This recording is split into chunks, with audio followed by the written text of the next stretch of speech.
y que fue una de las primeras leyes en Argentina. En realidad hoy la mayoría de casi todas las provincias tienen leyes de agroquímicos. Casi todas, en su mayoría, tienen franjas de resguardo ambiental, es decir, distancias que deben dejar desde el campo hacia los centros poblados, justamente para proteger a la salud de la gente. Porque hay que decirlo, eso ya no es materia de discusión, que los agroquímicos, bueno, son venenos. ¿Por qué? Porque son sustancias que están diseñadas para matar organismos vivos, es decir, para matar insectos fundamentalmente y desmalezar. Entonces también afecta a la salud de las personas cuando se las expone a ellas en forma continuada y de acuerdo a la concentración y a la cantidad de exposición que se haga de estas sustancias. Carlos, Bueno, sí, para algunas cuestiones puntuales, sí, sí, ¿qué cantidad de sí, sí, víctimas, digamos, estaban involucradas en el caso? ¿Cuántos sí. imputados? Bueno, los imputados fueron dos, en realidad fueron tres. Dos productores agropecuarios y un aeroaplicador. Ese aeroaplicador fumigaba ambos campos. En uno de los campos no se pudo probar porque la pericia no nos dio favorable, no pudimos detectar la presencia de ningún agroquímico. Ahí lo que pasó fue que cuando fuimos a hacer la muestra, había llovido de forma torrencial y bueno, prácticamente no había quedado nada. Pero en el otro campo sí pudimos detectar la presencia de endosulfán y glifosato y bueno, esa persona fue elevada a juicio junto con el aeroplicador y esos fueron condenados. Bueno, las víctimas, 143 casos de cáncer. Esas fueron las víctimas que se constataron hasta en la época de juicio, que fue en el año 2012, de las cuales fallecieron 100 a la época del juicio. Hubo 274 abortos espontáneos. La verdad que los casos de cáncer, en su mayoría, como te comentaba, eran de pulmón, próstata, muchos de mama, mujeres, y un gran número de leucemias. Y es importante destacar que también hubo malformaciones en los niños recién nacidos y 174 abortos espontáneos. Bueno, esto es en cuanto a las víctimas. El juicio, bueno, fue realizado en el año 2012, a mí me invitaron a colaborar con el fiscal de Cámara junto con el doctor Novello Corbalán, que era el fiscal de la Cámara Primera, y después de 3 meses de audiencias, pedimos que se los condenara a la pena de 3 años de prisión por haber violado la franja de resguardo ambiental prevista en la ley nuestra de agroquímicos y haber incurrido de ese modo en el delito de contaminación ambiental. Y además se le pedimos, nosotros los fiscales pedimos que se lo inhabilitara por el doble de la condena para utilizar productos agroquímicos, en el caso del productor, y el aeroaplicador para prohibir para utilizar su trabajo como aeroaplicador. La condena de la Cámara Primera fue casada por el Tribunal Superior de Justicia y en el año 2014 fue ratificada en su totalidad, es decir, quedó firme. Y ahí sentó precedente, bueno, en la provincia de Córdoba. Sentó precedente lo importante en cuanto a que si se aplicaba agroquímicos, que es una... A ver, hay que aclarar que la actividad de producir y la actividad de aplicar agroquímicos en forma terrestre o aérea es una actividad lícita, porque está autorizada por el SENASA. SENASA es la autoridad de aplicación en Argentina, es decir, el Servicio de Sanidad y Calidad Agroalimentaria, Agropecuaria, el Servicio Nacional de Sanidad y Calidad Agroalimentaria. Entonces permite que se utilicen estos productos para la producción pecuaria. Pero ¿qué pasa?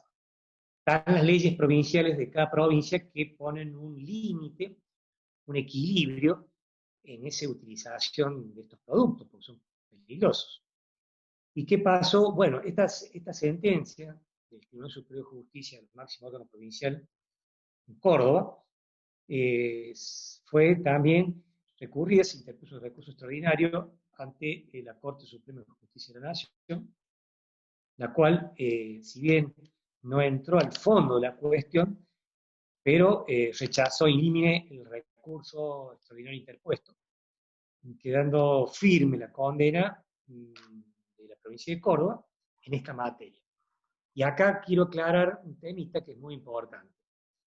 Se trató de la primera condena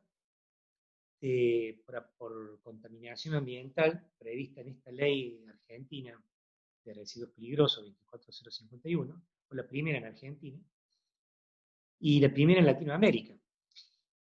Y esta ley está vigente en el año 1992, la de residuos peligrosos en nuestro país. Y llama la atención porque de 1992 hasta el año 2008, en que yo intervine como fiscal, transcurrió en 16 años. Y en esos 16 años no hubo ningún juez, ningún fiscal que aplicara esta figura penal en nuestro país. Lo cual me impactó un poco porque dije, bueno, algo tiene que estar pasando porque no puede ser que ningún juez, ningún fiscal haya advertido que esta figura penal existe, es decir, que el residuo peligroso agroquímico, previsto específicamente en la ley, en el anexo 1, en el apartado Y4, nunca se haya aplicado. Y bueno, eso me preocupó un poco y empecé a investigar y analizar que, claro, lo que están en juego son los intereses económicos que hay detrás de todo esto. Hay que decirlo porque es así. Los agroquímicos producen una gran cantidad de dinero en el mundo para las grandes corporaciones, ganan mucho los quienes los venden, ganan mucho los productores, porque evidentemente la producción es más voluminosa, más rápida, cuanto más agroquímico se aplica. Pero tiene un costado negativo, un costo en salud. Y ese costo en salud es lo que justamente la ley trata de resguardar. Es decir, si la ley de residuos peligrosos del año 1992 ya previó esta posibilidad de riesgo en la salud faltaba nada más que cada provincia complementara el tipo penal, porque hay que decirlo, esta figura penal ilícito está estructurada en base a una ley penal en blanco. Es decir, porque una parte del supuesto de hecho, previsto en el tipo penal, está contemplada una norma distinta de la figura penal. Entonces, para completar la tipicidad hay que buscarlo en una norma administrativa, en este caso, en la ley de agroquímicos de cada provincia. En el caso de Córdoba, específicamente, estaba contemplada la prohibición, se violó la prohibición, entonces quedó completó el blanco. También ese blanco se lo puede buscar en las resoluciones que dicta el SENASA, como autoridad de aplicación a nivel nacional, que es quien controla todo el uso de los agroquímicos. Y Carlos, te hago... Por ejemplo. Perdón. Sí, adelante. A ver, sí, interrumpí, después, yo no te quiero interrumpir, pero me gustaría ver... No, al contrario. Dale. A ver, uno, después de este caso, ¿seguiste teniendo algunos otros casos? Porque veo que un poco también te interpeló, digamos, el caso a vos desde lo humano, no sé si desde lo profesional. ¿Qué te pasó con eso? Sería interesante, y cómo pensás vos digamos, que frente a este caso los roles o el rol del Ministerio Público, de los ministerios públicos. Un poco te voy tirando temas como para que Sí. Digamos, no sé, si, digamos, si te siguió, o eso fue una cosa solo circunstancial y después seguiste un poco con la dinámica. Yo sé que no, pero digo, me gustaría que un poco Sí. No, mirá, fue muy simple. El caso me impactó mucho porque descubrí que se trataba de un delito en Argentina que nunca nadie lo había visto, o al menos lo había detectado, o al menos llevado a investigación. Entonces eso me preocupó mucho y empecé a investigar por qué esto. Bueno, es porque justamente los intereses económicos están en juego. Y empecé a ver que no había, es más, que antes de mi actuación había habido otros fiscales que habían archivado 2 denuncias por idénticas circunstancias en el mismo barrio. Y eso más me preocupó, porque advertía que es como que no lo veían como figura penal. Hoy ya no, hoy ya nadie puede discutir que en Argentina usar agroquímicos, violando las leyes que cada provincia tiene en cuanto al resguardo, o violando, por ejemplo, las ordenanzas municipales, porque hay también ordenanzas municipales, ya vamos a hablar después de eso, cuál rige.